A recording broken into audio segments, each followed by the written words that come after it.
우리 다시 한번 마음을 다짐하겠습니다. 주여 말씀하옵소서. 네, 말씀대로 직행하는 우리 모두가 되기를 축복합니다. 오늘 설교 제목은 메시아 탄생을 증거한 사람들, 메시아 탄생을 증거한 사람들. 이 세상에는 여러 종류의 소식들이 있습니다. 기쁜 소식도 있고 슬픈 소식도 있고 또 좋은 소식도 있고 나쁜 소식도 있고, 여러분들은 어떤 소식을 전하는 사람들이 되기를 원합니까? 또 어떤 소식을 듣기를 원합니까? 아마 다 좋은 소식, 기쁜 소식을 전하기를 원하고 그런 소식을 듣기를 원합니다. 정말 나쁜 소식을 듣기를 원하는 사람은 아무도 없습니다. 그런데 죄인들의 본성은 자기들의 잘못이 드러나는 것을 싫어합니다. 죄를 지적해서 그 죄를 고치는 것, 이것은 죄인들에게 정말 좋은 소식입니다. 왜냐하면 그 죄를 고치지 않고 그대로 놔두면 영원한 죽음이고 영원한 멸망입니다. 그렇기 때문에 그냥 죄가 있는데 죄를 지적하지 않고 괜찮아 이거는 우선은 듣기 좋은데 그 결국은 죽이는 소식이고, 죄가 있는 것을 드러내 가지고 고치라고 말한 것, 그것은 우선은 굉장히 듣기 싫은 소리입니다. 그런데 그것은 생명을 살리는 구원의 기쁜 소식입니다. 그런데 죄인들은 이거를 모르는 것이죠. 우선 자기 죄가 드러나는 것을 싫어합니다. 왜냐하면 인간은 변화를 싫어하기 때문에 그렇습니다. 기본적으로 우리는 다 변화를 싫어합니다.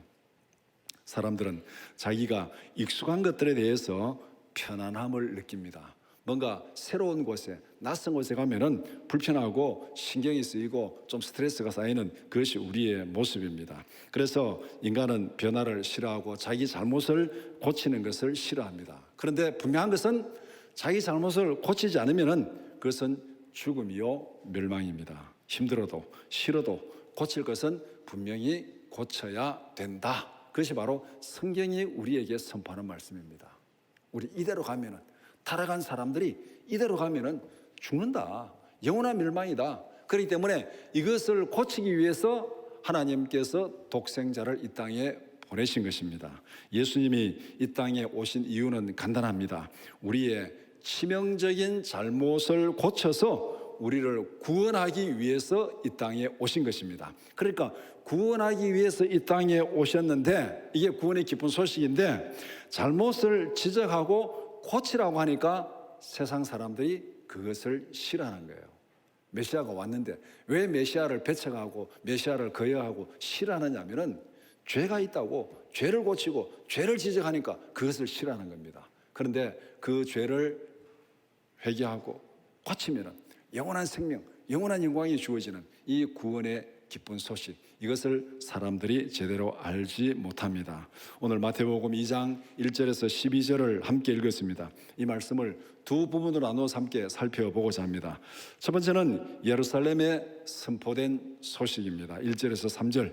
두 번째는 메시아 탄생에 저항하는 헤롯, 4절에서 12절. 이 본문에 나타난 모습이 오늘날 이 땅에서 벌어지는 다수의 모습입니다. 메시아 탄생, 구원의 기쁜 소식이 선포되었는데 다수는 거기에 대해서 저항하고 거역하고 불순종하는 그런 모습을 보여줍니다. 왜? 자기들의 잘못이 드러나니까, 자기들의 잘못을 고치라고 하니까, 그래서 싫어하는 겁니다. 먼저 1절에서 3절은 예루살렘에 선포된 충격적인 소식을 말씀합니다. 첫 번째, 동방의 박사들이 예루살렘에 전한 소식입니다. 동방의 박사들은 예루살렘에 충격적인 소식을 전했는데, 유대인의 왕으로 나신 이가 어디에 있느냐? 유대인의 왕으로 나신 이가 어디에 있느냐? 이렇게 질문한 것은 무엇입니까? 유대인의 왕이 태어났다는 거예요? 태어나지 않았다는 거예요? 유대인의 왕이 태어났다는 겁니다. 우리는 그분께 경배하기 위해서 동방에서부터 왔다. 그래, 이거는 뭐 거짓말로 지나가는 말로 들은 얘기인데 그것이 아니고 멀리 동방에서부터 이 유대인의 왕으로 태어난 이에게 경배하기 위해서 왔기 때문에 이거는 자기들 나름대로 확신을 가지고 온 거잖아요. 그러니까 이 유대인의 왕은 단순히 정치적인 왕, 유대인들만을 위한 왕이 아니라는 겁니다. 유대인의 왕, 유대인들만 위한 민족의 왕이라면은 동방에 있는 사람들이 그 유대인의 왕에 경배하러 올 이유가 없잖아요. 그 나라 왕이 태어났는데 왜 다른 나라 사람들이 경배하러 와야 되겠습니까? 그런데 이 유대인의 왕은 단순히 정치적인 그런 왕이 아니라 유대인들이 고대하던 하나님의 메시아, 하나님이 약속하신 메시아, 유대인의 왕으로 오실 세상의 구세주 메시아가 태어났다는 겁니다. 그래서 4절에 보면은 헤롯도 이 말을 듣고 이 유대인의 왕이 메시아라는 것을 알고 있습니다. 그러니까 그렇게 알고 대응을 하는 것이죠. 메시아가 어디서 나느냐 물어보는 게 뭐냐면 유대인의 왕, 이거는 메시아다. 단순히 그냥 앞으로 유대인의 왕이 될 사람 한 사람 태어난 것이 아니고 이 땅을 구원할 메시아가 오셨다, 그것을 말씀하고 있습니다. 그래서 본문에서 일어난 사건을 보면은 예루살렘의 충격을 이해할 만합니다. 유대 땅 베들레헴에서 유대인의 왕 메시아가 태어났습니다. 그 소식을 전한 사람은 어디서 온 사람입니까?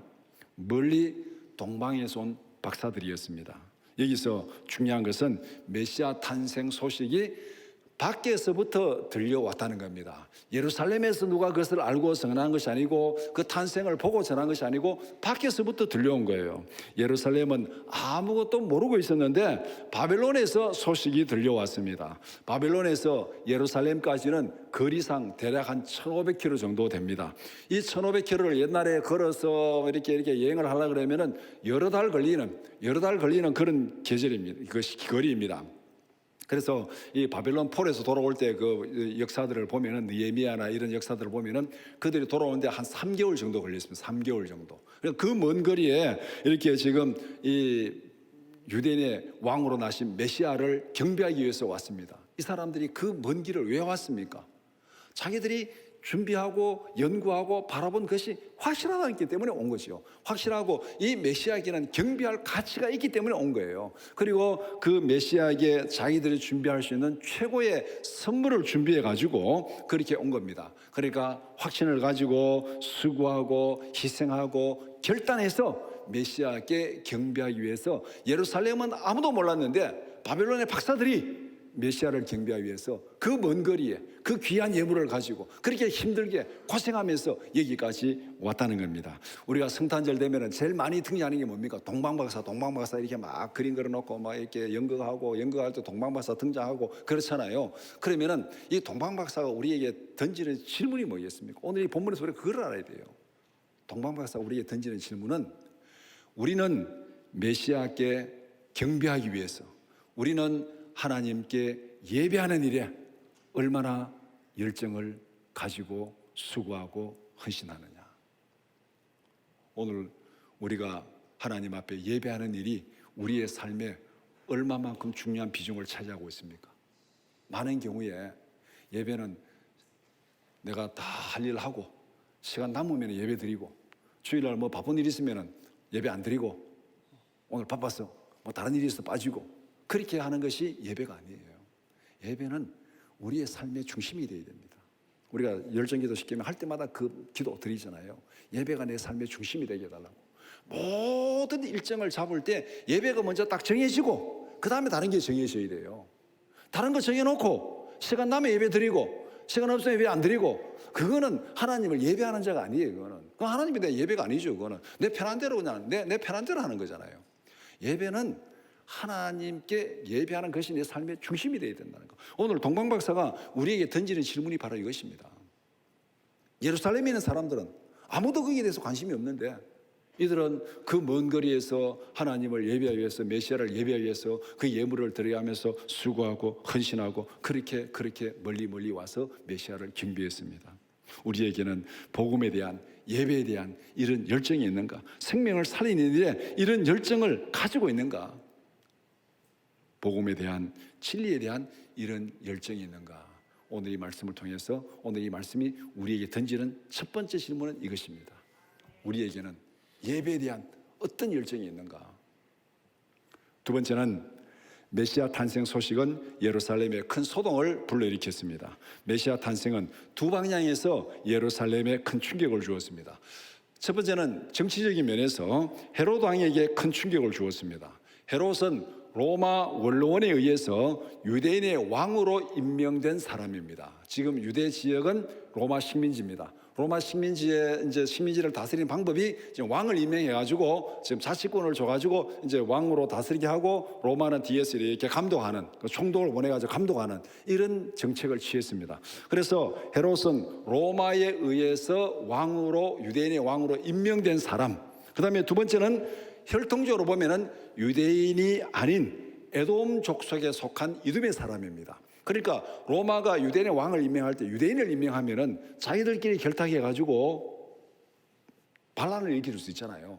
그러니까 이 유대인들을 견제하기 위해서 유대인의 왕은 이방인을 앉힌 거예요. 그래서 둘이 서로 견제하게 해가지고 그래서 이제 이 자기들이 통제하기 쉽게 만드는 그런 정책을 취하고 있는 것이죠. 이렇게 보면은 헤롯은 두 가지 면에서 약점을 가지고 있습니다. 첫 번째는 로마에 의해서 유대인의 왕으로 임명된 사람, 정치적 하수인입니다. 오늘날 말하면 의용왕이죠. 의용왕. 그러니까 이 유대인들에게 결코 인정받지도 못하고 추앙받지도 못한 자기 정통성에 대한 늘 이 불안감, 약점을 가지고 있는 것이 지금 헤롯입니다. 그 다음에 두 번째는 혈통적으로 유대인이 아닌 이두메 사람입니다. 그러니까 역시 또 이렇게 지지를 받지 못하는 거죠. 왕으로서 권력은 가지고 있지만은 유대인들로부터 지지를 받지 못하는 그런 정치적인 약점을 가지고 있습니다. 그런데 유대인의 왕이 태어났습니다.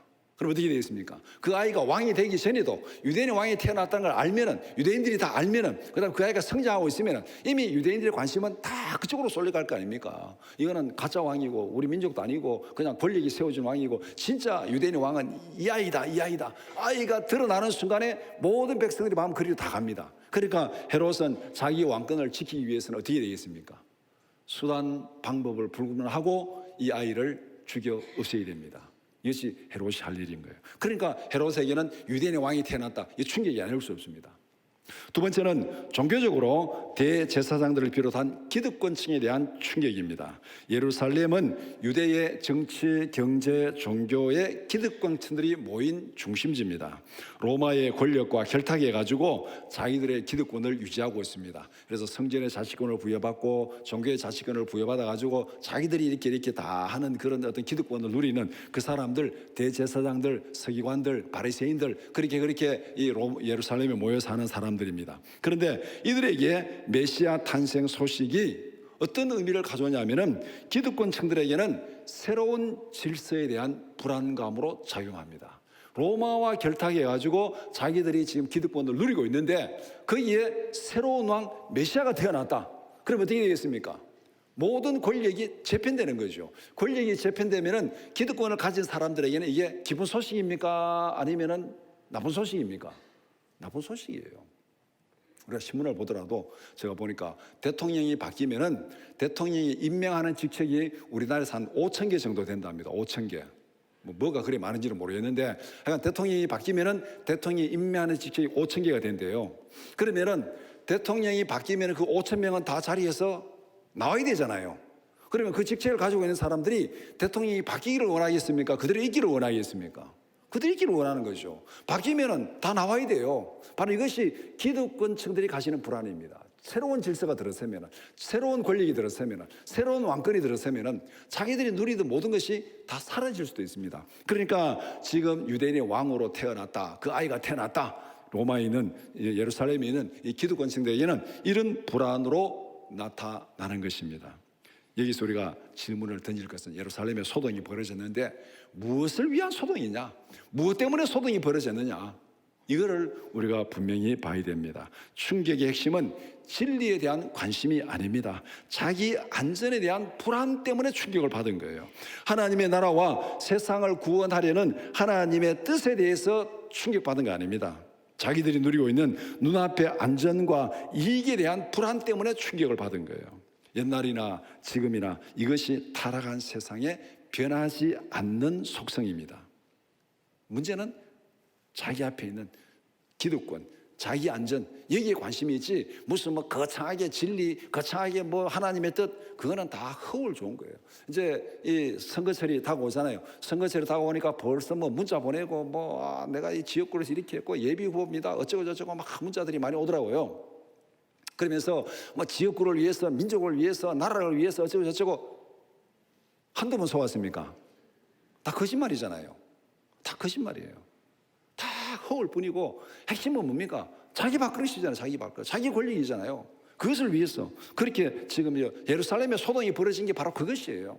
그런데 여기서 우리가 기억해야 될 것은 내가 지키려고 하는 기득권, 내가 누리는 모든 것, 내 힘으로 지킬 수 있습니까? 지킬 수 없어요. 우리의 생명도, 우리의 건강도, 우리의 살아가는 모든 것도 내 힘으로 지킬 수 없습니다. 그러면 그것을 진짜 지키는 방법은 뭡니까? 내가 지키지 못하면 누구에겐가 맡겨야 됩니다. 맡게 되는 거죠. 여러분들이 만약에 현찰이 한 100억 있다 칩시다. 그 100억을 여러분의 집에 갖다 놓으면 여러분 안전하게 지킬 수 있겠습니까? 안전하게 잠을 잘 수 있겠습니까? 100억을 지금 이게 집에 쌓아놓고 나면은 아마 여러분들 잠도 못 자고 어디 가지도 못하고 늘 벌벌벌 떨 거예요. 못 지키는 거죠. 그러면은 그걸 지키는 방법이 뭡니까? 은행에 맡기는 거잖아요. 은행에 맡기면 돼요. 은행에 맡기면은 그냥 편안하게 살아갈 수 있습니다. 마찬가지입니다. 우리의 생명도 우리의 건강도 우리의 모든 살아가는 것도 내 힘으로 못 지켜요. 내 힘으로 지키려니까 늘 불안하고 두렵고 염려되잖아요. 그러면은 내가 못 지키면 어떻게 됩니까? 맡겨야 돼요. 위탁해야 됩니다. 누구에게 위탁합니까? 내 생명과 내 모든 안전을 위탁받을 사람은 이 세상에는 없어요. 은행에 가서 여러분들 위탁한테 해보세요. 받아주는지. 안 받아줘요. 우리의 생명과 안전을 위탁할 분은 하나님입니다. 하나님께 위탁하고 예수님께 위탁하면은 우리는 안전하게 건강하게 살아갈 수 있습니다. 그런데 이것을 모르고 자기들이 지키려고 소동을 벌인 거예요. 그러나 이건 결국 다 실패로 벌어지는 거예요. 실패로 끝나는 거예요. 그래서 예수님께서 뭐라고 말씀하십니까? 너희는 먼저 그의 나라와 그의 의를 구하라. 그의 나라와 그의 의를 구하라. 이 말은 뭐냐면은 너희가 살아가는 모든 염려, 근심, 걱정을 먼저 하나님께 위탁하라. 하나님께 위탁하고 날마다 성경으로 자기 자신을 변화시키며 살아가라. 여기 우리가 소동이 벌어져야 돼. 이 일을 위해서 소동이 벌어져야 되는데 여기는 소동이 벌어지지 않고 엉뚱한 것에 소동이 벌어지고 있는 이 모습이 지금 예루살렘의 모습입니다. 다음으로 4절에서 12절은 메시아 탄생에 대한 헤롯의 반응입니다. 첫 번째는 헤롯이 대제사장들과 서기관들을 불러 모았습니다. 헤롯의 발등에 불이 떨어졌습니다. 강력한 정치적 경쟁자가 등장했습니다. 헤롯의 시급한 목표는 유대인의 왕으로 태어난 아기 메시아, 그 메시아를 죽여서 없애야 됩니다. 그 메시아가 존재하는 한은 헤롯의 왕권은 그날부터 완전히 허수아비가 되는 겁니다. 헤롯은 메시아가 어디서 태어난지를 먼저 알아야 되죠. 목표는 죽여 없애는 겁니다. 목표는 죽여 없애는 건데 그러면은 이 아이를 아무 소문 없이 살짝하게 죽여 없애기 위해서는 어디에서 태어난지 알아야 되잖아요. 그래야 이렇게 자격을 보내가지고 아니면 뭐 특공대를 보내든지 뭐를 보내가지고 싹 없애는 거잖아요. 그래서 대제사장들과 서기관들을 불러 모았습니다. 그리고 그들에게 물었습니다. 성경에 메시아가 어디서 난다고 하느냐 이렇게 물으니까 대제사장과 서기관들이 메시아가 태어날 장소는 유대 땅 베들레헴입니다. 그렇게 얘기를 했어요. 그래서 헤롯이 베들레헴에서 메시아가 태어나는구나 이제 장소를 알았어요. 헤롯은 메시아 탄생에 대해서 굉장히 큰 관심을 가지는 것처럼 보입니다. 메시아가 태어났다니까 어디서 태어났는지 우리 알아야지. 그래서 서기관들을 부르고 대제사장 부르고 메시아가 어디 태어났냐 한번 알아봐라. 그들을 보기에는 굉장히 이렇게 메시아에 관심을 가지고 있고 경배하기 위해서 환영하기 위해서 그렇게 관심을 가지는 것처럼 포장을 했습니다. 그러나 그 진짜 동기는 무엇입니까? 정반대입니다. 메시아를 찾아서 경배하기 위한 것이 아니라 죽여 없애기 위해서 지금 관심을 가지고 있습니다. 자기의 권력과 안전을 지키기 위해서 발버둥 치는 모습, 겉으로는 포장해가지고 경건한 척 하지만은 속마음에는 자기의 안전을 탐욕을 욕심을 지키기 위해서 발버둥 치는 그 모습을 보여줍니다. 진리보다 자기의 안전과 이익이 먼저입니다. 이것이 타락한 사람들의 기본적인 생활 방식입니다. 거듭남은 삶의 초점을 나의 욕심에서 하나님의 뜻으로 옮기는 것입니다. 삶의 초점을, 삶의 관심을, 삶의 우선순위를 나의 욕심에서 하나님의 뜻으로 옮기는 것, 이것이 거듭남입니다. 생활 속에서 삶으로 거듭나는 우리 모두가 되기를 축복합니다.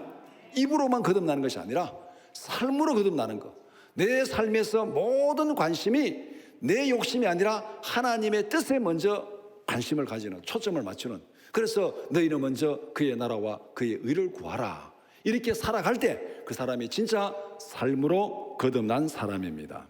두 번째는 헤롯은 동방의 박사들을 은밀히 불렀습니다. 헤롯은 메시아가 태어난 장소를 알았습니다. 두 번째는 언제 태어났는지를 알아야 되잖아요. 그래서 동방의 박사들을 은밀히 불러가지고 별이 나타난 때가 언제냐 그렇게 물었습니다. 헤롯은 메시아가 태어난 장소와 시간을 알았습니다. 이제 남은 것은 무엇입니까? 태어난 아기를 경배하는 것이 아니라 은밀히 죽여 없애는 것입니다. 헤롯은 박사들을 베들레헴으로 보내면서 이렇게 부탁했습니다. 가서 아이를 찾거든 경배하고 내게도 알려줘라. 그러면은 나도 가서 그 아이에게 경배할 것이다. 이렇게 말하고 있습니다. 그런데 여기에 어떤 문제가 있습니까? 헤롯이 진짜 메시아를 경배하기를 원했습니까? 만약에 진짜 경배하기를 원했다면은 헤롯이 어떻게 해야 되겠습니까? 왕이에요. 권력자예요. 정치하는 사람들이에요. 정치하는 사람들은 사람들이 보이는 일에는 앞장서잖아요. 사람들이 안 보이는 일에는 무슨 하여튼 엉뚱한 짓을 다 해도 사람이 보이는 일에는 앞장서가지고 막 자기가 남들한테 막 자기 숟가락 얻는 데는 진짜 빠른 사람들이 정치하는 사람들이잖아요. 거기는 아주 막 동물적인 본능을 가지고 있어요. 자기 한 데는 내 세우는 데는 아니까 막 숟가락은 기가 막히게 얹습니다. 그러면은 헤롯이 굉장히 처세에 능한 사람입니다. 로마에 의해서 유대인이 왕으로 임명받을 정도면은 이 사람이 처세에 굉장히 능한 사람이에요. 그러면은 정말로 메시아를 경배하기를 원했다면은 헤롯이 어떻게 되냐면은 그럼 딱 나서야 돼요. 가자. 메시아를 경배하러 가자. 길을 안내해라. 그리고 헤롯이 따라 나서야 됩니다. 여기서 지금 따라 나서 그 가서 아이를 찾으면은 너희 기다리라. 일단 내가 먼저 경배하고 정치인은 숟가락 얻는 데는 2등이 되면 안 돼. 1등이 돼야 돼요. 내가 먼저 경배하고 줄을 바로 서야 되잖아요. 이제 이 선거철이 다가오니까 공천 받기 위해서 막 줄을 선다고 막 신문에 막 난리인데 줄을 바로 서야 되잖아요. 그래야 공천 받을 거 아닙니까? 그러니까 이 정치하는 사람들은 이 냄새를 잘 맡아야 돼요. 그러면은 헤롯이 진짜 메시아를 경배하려 원했다면은 자기가 따라 나서야 되는 거예요. 그런데 헤롯의 속마음은 메시아를 경배하는 것이 아니라 은밀하게 죽여 없애는 겁니다. 그렇기 때문에 자기는 메시아 근처도 가서는 안 됩니다. 지금 메시아를 보고 확인하면 나중에 메시아가 죽어 없어지면은 헤롯이 책임을 받을 수 있어요. 그러니까 자기는 메시아 근처를 가면 안 돼요. 난 전부도 몰랐다. 누군지도 모른다. 어딘지도 모른다. 얼굴도 못 봤다. 그런데 없어졌어요. 그럼 헤롯은 책임에서 면할 수 있습니다. 그러니까 관심을 보이는 척 하면서 진짜 그의 관심은 메시아를 죽여 없애는 것입니다. 메시아가 누구인지 정확하게 탐문해서 은밀하게 죽여 없애는 것. 헤롯의 사악한 음모는 자기의 의도대로 아주 순조롭게 잘 진행되고 있습니다. 세 번째는 동방의 박사들은 메시아를 찾아서 경배했습니다. 박사들은 성경의 예언을 믿고 베들레헴으로 갔습니다. 갓 태어난 아기를 발견하고 거기서 자기들이 준비해온 최고 예물을 드려서 메시아께 경배 드렸습니다. 그런데 여기서 이상한 것을 하나 발견할 수 있습니다. 헤롯은 그 마음속에 메시아를 죽여 없애기 위한 것이 목표이기 때문에 그는 메시아를 확인하면 나중에 혐의를 쓸 수 있기 때문에 아주 잘 돌아가잖아요, 머리가. 그러니까 메시아 근처도 안 가고 관심을 보이는 척합니다. 그런데 여기서 문제는 대제사장들과 서기관들, 바리새인들은 어떻게 되는 겁니까? 그들이 예언을 알고 성경을 알고 예언자들의 그 모든 걸 알고 베들레헴에서 태어납니다. 그랬으면은 태어났다는데 어떻게 되겠어요? 그들이 달려가야 되잖아요. 메시아 대망 사상이 유대인들에게는 팍 퍼져 있고 메시아를 고대하고 있는 사람들입니다. 그러면은 메시아가 태어났다면 달려가야 돼요. 거기서 먼저 대제사장이 달려가고 서기관들이 달려가고 바리새인들이 달려가고 그냥 그야말로 베들레헴에 막 그냥 인산인해가 이루어져야 되는데 아무도 안 가는 거예요. 여기서 동방의 박사들만 가고 있습니다. 제가 어제 신문에 보니까 대전에 유명한 무슨 그 빵집에서 성탄 케이크를 만들어서 판매한다니까 사람들이 전국에서 얼마나 모였는지 그 동네 줄이 1km가 섰다던가. 속으로 야, 사람들이 한물 갔다 한물 갔어. 물론 케이크 그거 사고 싶겠죠. 성탄 기념으로 다 샀다. 그런데 전국에 모여가지고 그 추운 영하 10도 가까이 되는 그 날씨에 동네 한 바퀴 돌고 두 바퀴 돌고 그 동네 전체가 줄 서는 거예요. 1km가 줄 섰다는 거예요. 1km 줄 섰는데 나중에 케이크 있겠습니까? 다 떨어지고 못 살 거 아닙니까? 야, 사람들이 속된 말로 미쳐도 이만저만 안 미쳤다. 솔직히 제가 그런 생각이 들더라고요. 미쳐도 이만저만 안 미쳐도 엉뚱한 곳에 미쳐 있습니다. 이게 성탄절인 줄 알고. 대제사장들과 바리새인들이 메시아를 경배하는 데는 관심이 없어요. 동방의 박사들만 지금 메시아를 경배하러 갔습니다. 메시아를 진심으로 경배한 사람들은 예루살렘에 있는 사람이 아니라 외부에서 온 이방인이 메시아를 경배했습니다. 그들은 금과 유향과 모략을 예물로 드리면서 왕께 최고의 경배를 드렸습니다. 금은 메시아의 왕권을 상징하는 예물입니다. 그리고 유향은 메시아의 신성을 상징하는 예물입니다. 모략은 예수님의 죽음을 상징하는, 이 모략은 이게 방부제로 쓰이기 때문에 죽음을 상징하는 예물입니다. 그런데 이 세 가지는 그때 당시에 최고의 고가의 예물입니다. 부피는 작지만은 값은 엄청나게 비싼 이런 고가 예물입니다. 이런 예물은 동방의 박사들이 예수님께 드렸는데, 이런 예물은 나중에 성경을 보면은 예수님이 지금 애굽으로 도피하잖아요. 헤롯이 죽이려고 하니까 하나님이 애굽으로 도망가라 해가지고 그 부모들이 바로 다 아이를 데리고 애굽으로 도망을 갑니다. 애굽으로 도망가서 헤롯이 죽을 때까지 그 애굽에서 살았는데 어떻게 살았겠습니까? 호적하러 왔어요. 호적하러 돈을 준비해가지고 베들레헴에 온 것이 아니고, 애굽으로 이민 가려고 이민 모든 걸 준비해서 온 것이 아니고, 그냥 호적하러 해가지고 호적하러 왔다 애 낳았잖아요. 그리고 그 다음에 이제 애굽으로 망명하는 거예요. 아무도 준비 없이 망명하는 거예요. 어떻게 살 거예요? 이 동방의 박사들이 드린 이 값비싼 예물들이 예수님께서 애굽에서 생활하는데 아주 귀중한 생활 자금으로 쓰였을 거라는 겁니다. 이렇게 우리는 알지 못하지만, 동방의 박사들이 예상하지 못했지만, 그들이 드린 이 예물이 결국은 메시아를 보호하고 하나님의 구원을 이루는, 하나님의 계획을 이루는데 아주 귀중한 도구로 사용된 것입니다. 오늘 우리도 하나님 앞에 드리는 우리의 수고와 우리의 헌신이 하나님의 뜻을 이루는 중요한 도구로 쓰임받기를 축복합니다. 네 번째는 동방의 박사들은 은밀히 고국으로 돌아갔습니다. 헤롯의 은밀한 계획은 마지막에 실패하고 말았습니다. 박사들은 헤롯의 부탁을 무시하고 다른 길로 가버렸습니다. 헤롯의 부탁을 무시하고 다른 길로 간 이유가 무엇입니까? 12절에 보니까 그들은 꿈에 헤롯에게로 돌아가지 말라 지시하심을 받아 다른 길로 고국에 돌아가니라. 하나님께서 박사들에게를 지시하고 인도했습니다. 하나님은 헤롯의 사악한 음모를 알고 있었습니다. 헤롯은 다른 사람들이 눈치채지 못하게 완벽하게 음모를 꾸몄습니다. 그리고 그 아이를 은밀하게 다 죽여 없애려는, 자기는 전혀 힘을 쓰지 않고 죽여 없애려는 그런 계획을 꾸몄어요. 세상의 독재자들은 다 이런 계획을 꾸미는 것 같아요. 신문에 보니까 러시아에서 푸틴에 반대하는 사람들은 죽더라고요. 교통사고가 나서 죽고 비행기가 떨어져서 죽고. 그런데 푸틴은 나는 모른다. 나 모른다. 근데 정말 모르겠어요? 짐작은 있잖아요.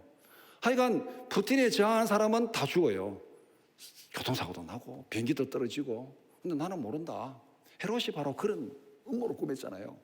메시아를 죽여 없애고 나는 모른다. 나는 보지도 못했다.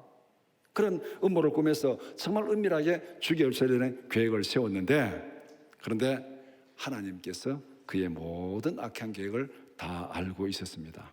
헤롯의 음모를 아시는 하나님께서 박사들을 빼돌렸습니다. 이렇게 해서 헤롯의 위선적이고 사악한 음모는 실패했습니다.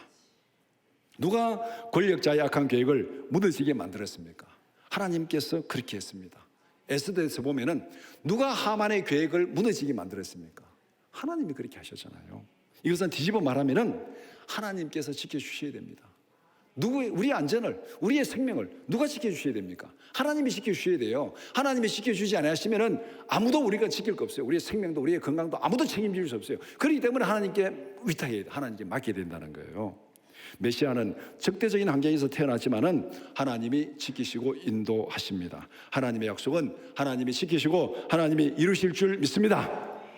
우리는 하나님이 약속하신 것이 무엇인지를 자세히 살펴야 됩니다. 그리고 하나님의 말씀을 깨닫고 하나님의 뜻을 깨닫고 헤롯처럼 하나님을 대적하는 것이 아니라 동방의 박사들처럼 하나님께 순종하고 헌신하는 우리 모두가 되기를 축복합니다.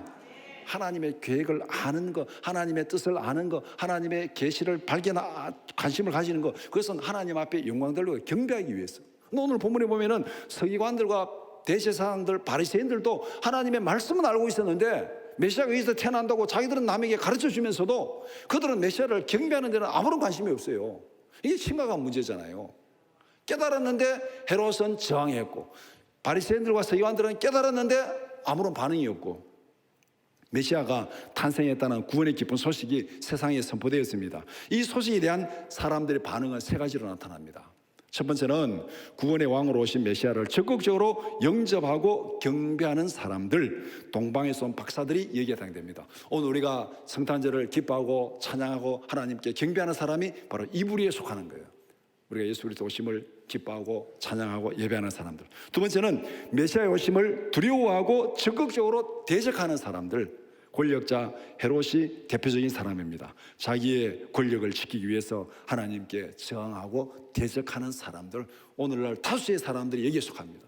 하나님의 창조 지시를 부정하고 하나님을 대적하고 하나님 앞에 저항하는 이 사람들이 바로 이 헤롯과 같은 사람들, 자기의 기득권을 지키려고, 자기의 탐욕을 지키려고 하나님 앞에 대적하는 사람들.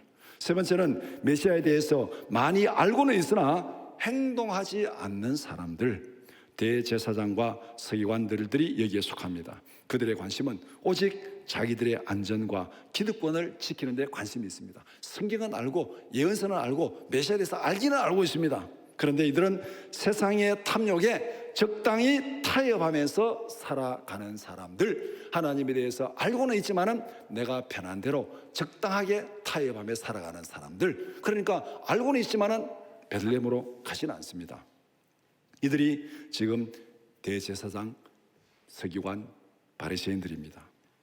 예수님은 이 땅에 다시 오신다고 약속하셨습니다. 예수님이 이 땅에 오셨습니다. 오신 걸로 끝나는 거 아니에요. 예수님이 죽으시고 부활하시고 승천하시고 우리에게 무엇을 약속하십니까? 본대로 다시 오리라, 다시 오실 것을 약속하셨습니다. 예수님이 다시 오실 때 우리는 어떻게 반응해야 되겠습니까? 환영하고 기뻐하고 즐거워하는 모습을 보여야 되겠습니까? 아니면 헤롯처럼 두려워서 떨면서 도망치기에 급급해야 되겠습니까?